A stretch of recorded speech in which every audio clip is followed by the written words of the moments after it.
So then it's going to either because the ping has been bypassed, the ping check, or because it's responded in some way, it's going to proceed to the SNMP assessment. And then if we fail the SNMP assessment, we have the option of,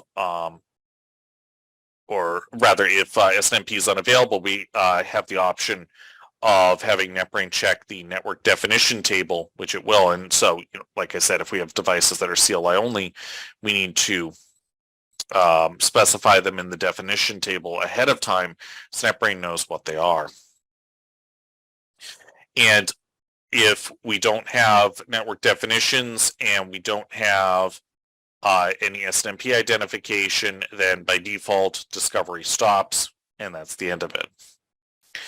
It will then specify an unknown IP in the table in the fine tune, and we'll see that later. Now, if it just doesn't have a match to the sysobject ID, the discovery obviously is going to stop on that device, but that it's going to put it's going to list the unknown sysobject ID in said table for us to identify it later. And if we do get an SNMP match, it's then going to attempt CLI access, and then using whatever driver is indicated, either via SSH or via the network definition table. And if it fails SSH access, it will, again, in the config table in fine-tune, it's going to let us know that that failed. And then if it succeeds in discovering this device, it's then going to pull some data. It's going to pull the config file, of course, and via CLI, it's going to pull the routing table for the device and its neighbor table. And via SNMP, which is not shown here, it's going to show the routing neighbor table. And all this is going to be used to not only calculate the device itself, but also to determine what its neighbors are. And if those neighbors are neighbors of, anyway, yeah. So, sorry, my brain really does not want to stay on point. I apologize.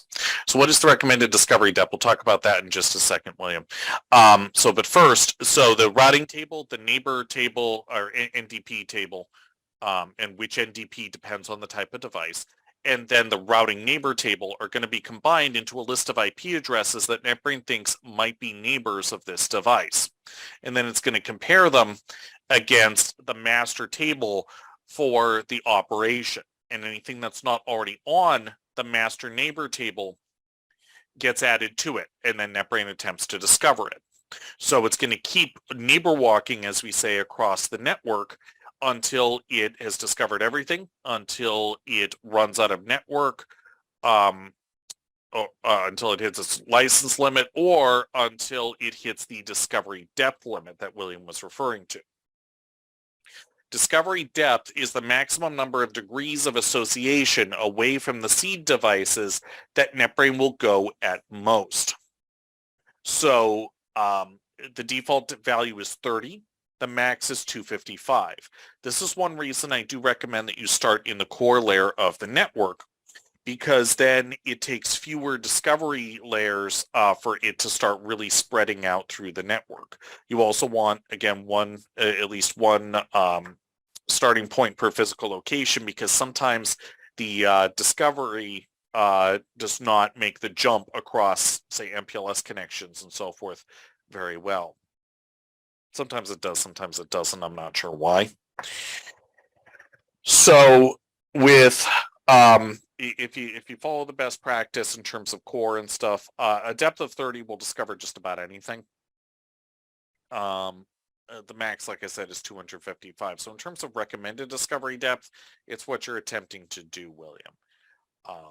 Don't bite off more than you can chew in terms of both the number of licenses available, but also in terms of, the higher the discovery depth, the further you can let NetBrain go, the more that the longer it's going to take, basically.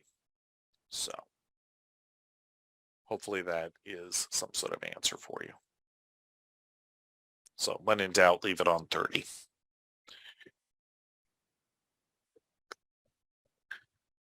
All right, so any questions about any of that before we move on to fine tuning?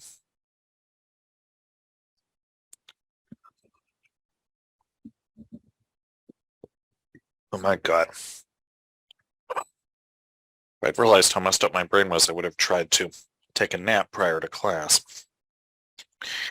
Anyway, all right, so once we've finished our initial discovery, we need to tune our discovery. And actually, before we get into this, let me just snapshot who all's here. So I think at least one person had said they have to drop it too.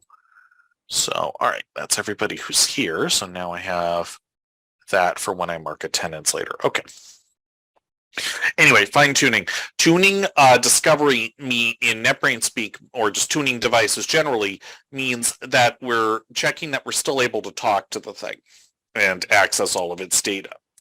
So tuning discovery means checking to make sure that everything was discovered properly and fixing any issues that it may have arisen after discovery itself.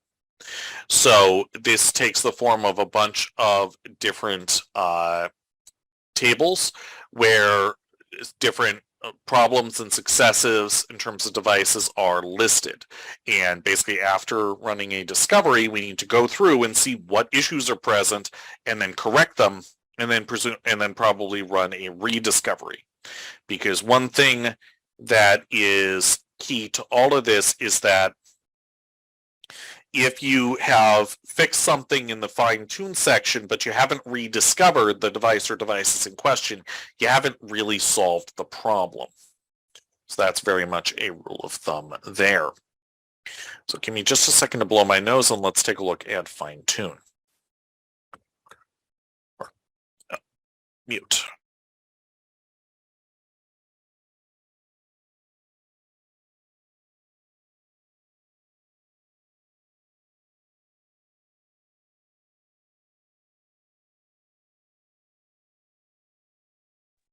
I'm beginning to suspect I have a head cold. Anyway, let's switch over here. Okay, so from the start page or the start menu, we're going to select fine tune.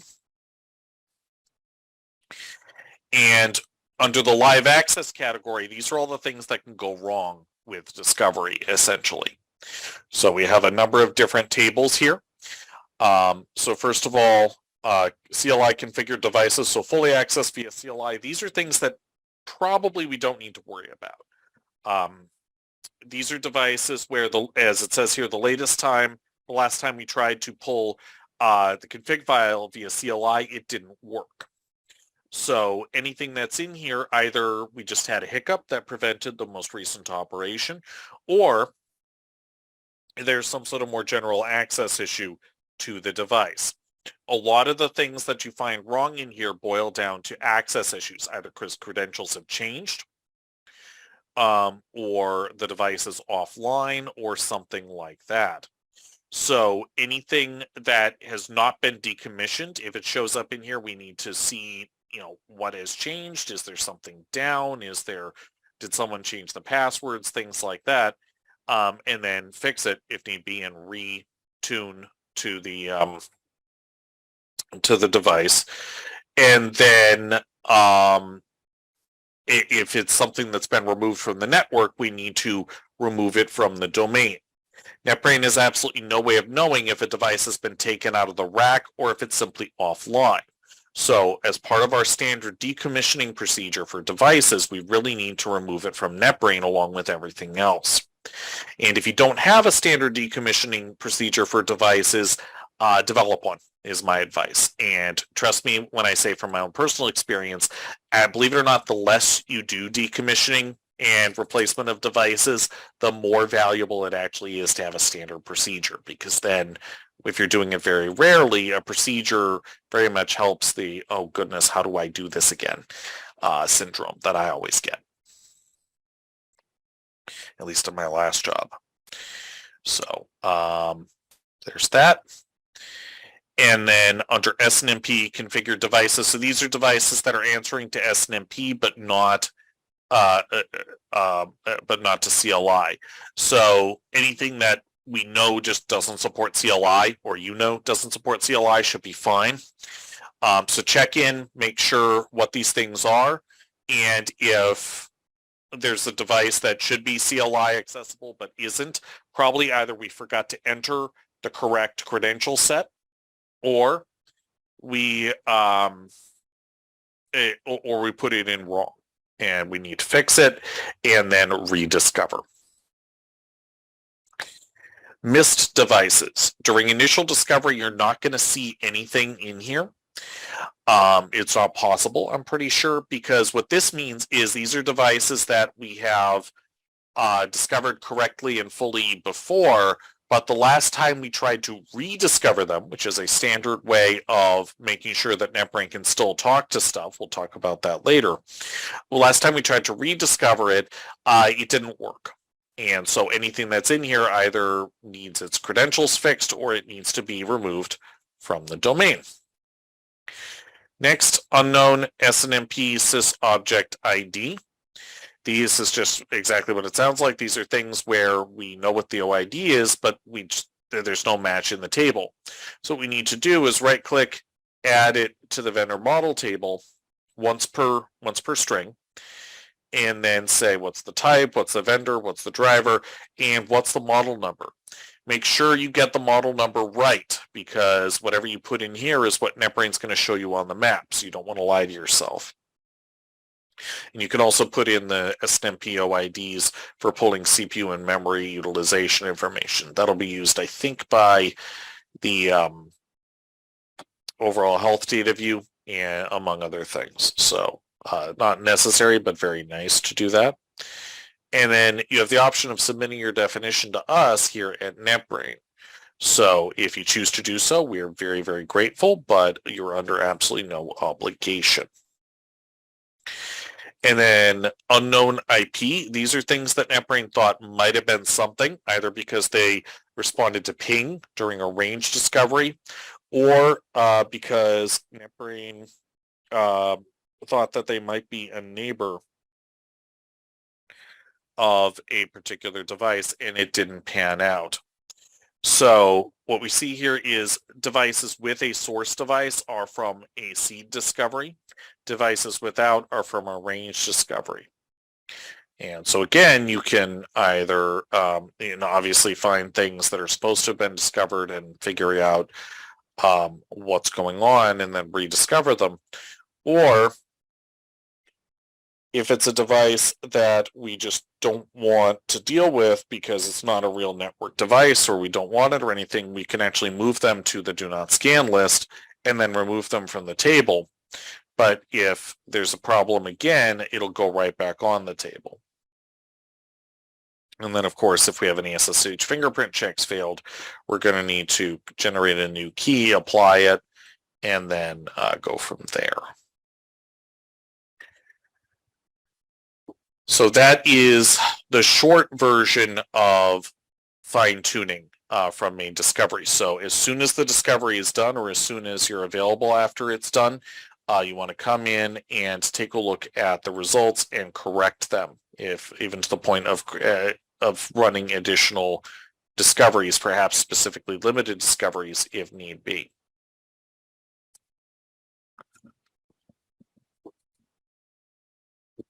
So any questions about anything we've talked about up to this point, folks?